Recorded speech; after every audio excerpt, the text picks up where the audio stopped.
Hi, my name is Dave. You're listening to The Last Podcast, where the first shall be last and the last shall be first.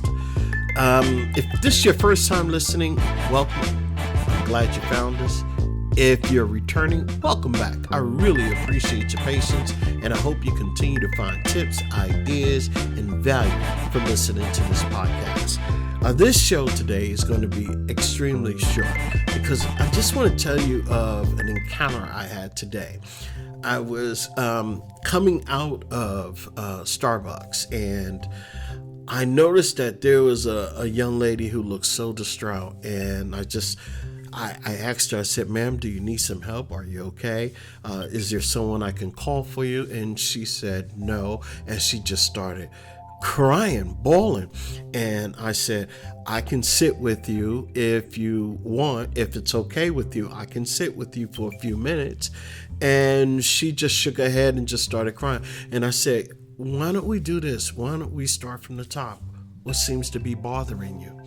And she proceeded to tell me how she's in college, but her grandfather called her and said that he's being evicted from a place that, they lived for a very long time. His wife passed away, and he's like 79, and he has a couple of issues, some health problems, and they didn't know what they were going to do. He didn't know, the grandfather didn't know, she didn't know how to help him, and she said it seemed like he held on just until she can get herself in college and get into a dorm and whatnot. And that's when he actually broke the news to her. That really got me, and my heart felt for her, and I was like, wow. And then she, I stayed with her until she was able to collect her thoughts herself, and she eventually stopped crying. And she said, she actually hugged me and said, "Hey, thank you so much for listening, just for listening." And she said, "It feels like a whole weight is on my shoulder. I still don't know what I'm going to do, but thank you so much for listening."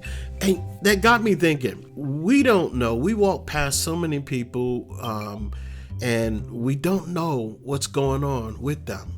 And sometimes if you just say hi or give them a smile or even say, "If there's something I could do," you'd be surprised at what you can do for them. I didn't have to give her any money. I didn't have to do anything but listen. That's amazing. Just by listening intently. I didn't interrupt her. I didn't tell her what she should do. I didn't give my opinion. I just listened. And I told her if there's anything that she feels that I can do to help them, I told her to let me know. I gave her a business card, and I said, I'm not well off financially or anything like that, but if your grandfather needs a ride somewhere or needs help, I'll be more than happy to donate my time and help any way that I can.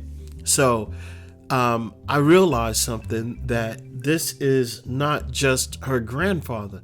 When I came home, I was like, "Dang, that's deep." I mean, I'm almost there. I got several years to go, but I'm almost there. And if anything were to happen to me health-wise, I'm wondering, okay, so what's going to happen to me?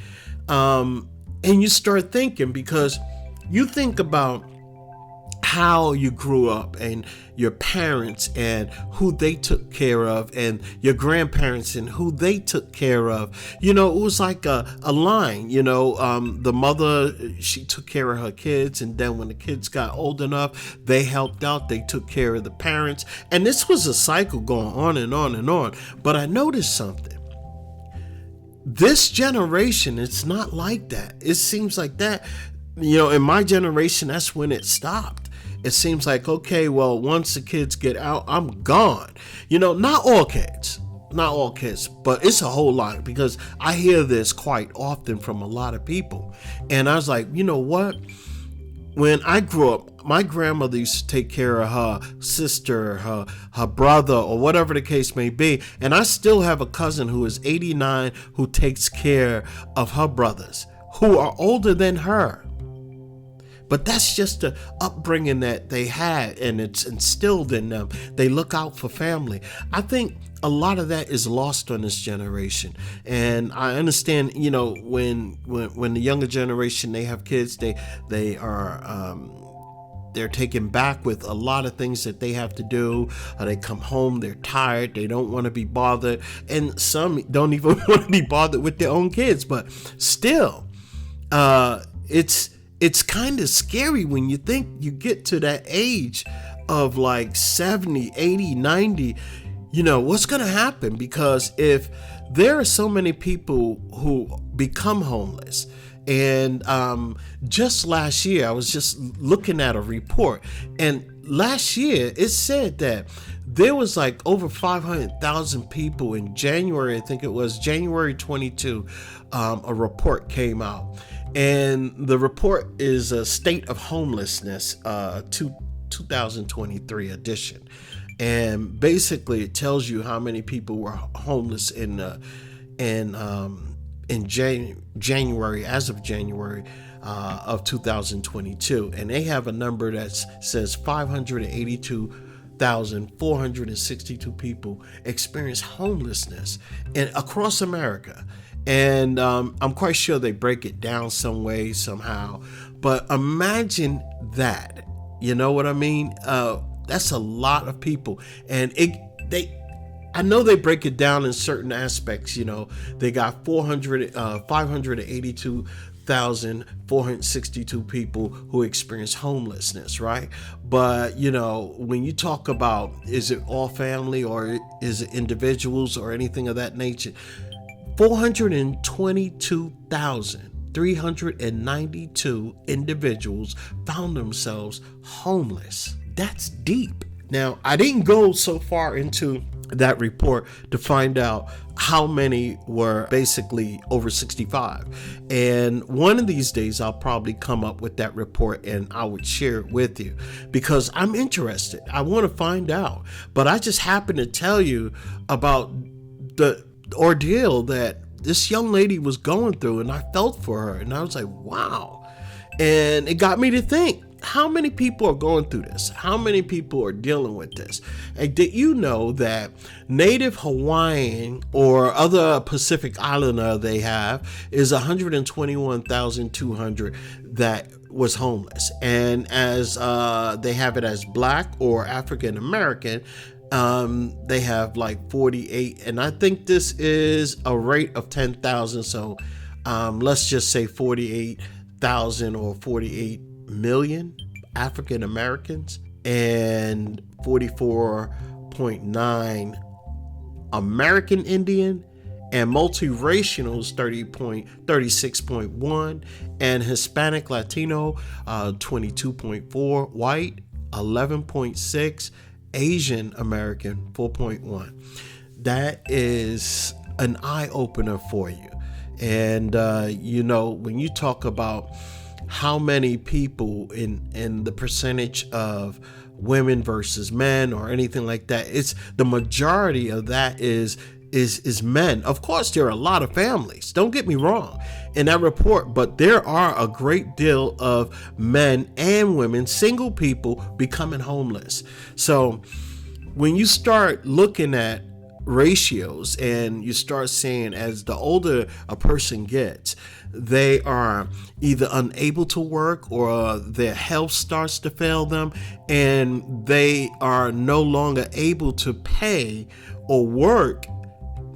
That is a sad deal, because if they don't have any kids to help take care of them, they're really in bad shape. But if they do have kids, it goes both ways. If you do have kids, and some of the kids will take care, and some of the kids will fight. Hey, look, well, I've been doing this. You should be able to take care of them. I've been doing this for them for this long. Some of them fight over care or who's going to take care of them. I'm just trying to say, it's a bad situation all the way around. And it's not a good situation. It's not getting any better. It's only going to get worse, because with the inflation and everything going up and everything, and prices increasing, and not to mention property Apartments are becoming astronomical just to live, just to pay a month. One bedroom now is averaging around $1,500 a month. In some places, it's $2,000 a month.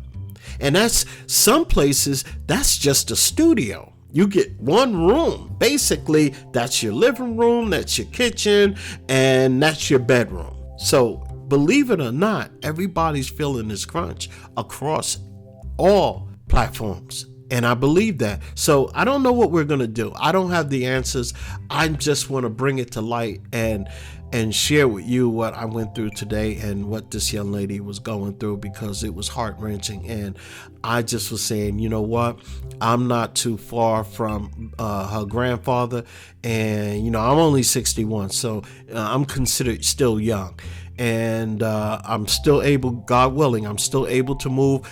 Although my mind thinks I'm young, but my body says, oh, you ain't doing that, you know. So I don't know how many of you go through that, but I definitely feel it. You know, I feel in my mind that I could do certain things, but when I get ready to do it or try to do it or attempt to do it, my body does not agree. So I would have to stop. So, hey, my name is Dave. I said it was going to be short, and, you know, unfortunately, I like to talk a lot. So, and that's one of the reasons I got this show, so I could just talk.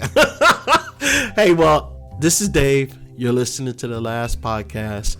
And if you want to hit me up, that is the last podcast 443@gmail.com. Again, my name is Dave. I thank you so much for listening, and do me a favor, hit the like button, subscribe, because that helps a great deal with the algorithms, and people would start seeing the show more often. I thank you again. Have a blessed day and have a wonderful evening. Bye-bye.